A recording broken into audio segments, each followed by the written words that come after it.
কৃষ্ণা হরি বল, রাধে রাধে। সবাই কেমন আছো? সবাইকে স্বাগত বনিমেটিক চ্যানেলে। তো আজকে আমরা কালকে আমি রাতের কথা বলছি, কালকে রাতে গিয়েছিলাম হচ্ছে কাঁচাপাড়া। তার কারণ হচ্ছে আমাদের ওয়াটার পিউরিফায়ার গেছে ভোগে, ওটা মোহনপুরে থাকতে গিয়েছিল, এখানে এসে সেটাকে রিপেয়ার করার ভেবেছি, রিপেয়ার করেছি, তারপরে সেটা চলছে না। তখন ভাবলাম না, ও তো বারবার বলছিল এটাকে রিপ্লেস করে দাও। আমি নতুন কিনবো, একবার একটু রিপেয়ার করেই নিই।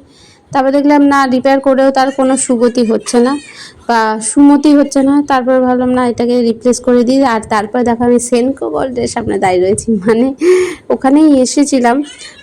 দিয়ে 16 মে আমার জন্মদিন, তাই কেউ তো দেয় না। রুপোর ছিল, ভাঙাচোরা অনেক কিছু রুপো ছিল, তাই ভাবছি নিজের জন্য একটা রুপোর কিছু কিনি, সেই জন্যই এসেছি। সোনার যা দাম, সোনা তো কিনবো বলে মনে হয় না। তারপরে দেখো তোমাদের আজকে দেখাচ্ছি হচ্ছে, আজকে দুপুরে করেছিলাম গাটিকচুর সবজি। গাটিকচু রাধারানী সবার প্রিয়, আমরা সবাই জানি। আর যেটার জন্য ভিডিওটা করা, গাটিকচুতে ফোড়নে কি যায়, ফোড়নে কিন্তু গাটিকচুতে কালো জিরে যায়, কালো জিরে খুব ভালো যায়। আর তারপরে দেখো রান্নার পর যেটা ঝামেলা হচ্ছে বাসন মাজা, কত বাসন হারা, এগুলো কিন্তু সব মেয়েদেরকে মাজতে হয়, নাহলে হেল্পিং হ্যান্ড থাকলে তো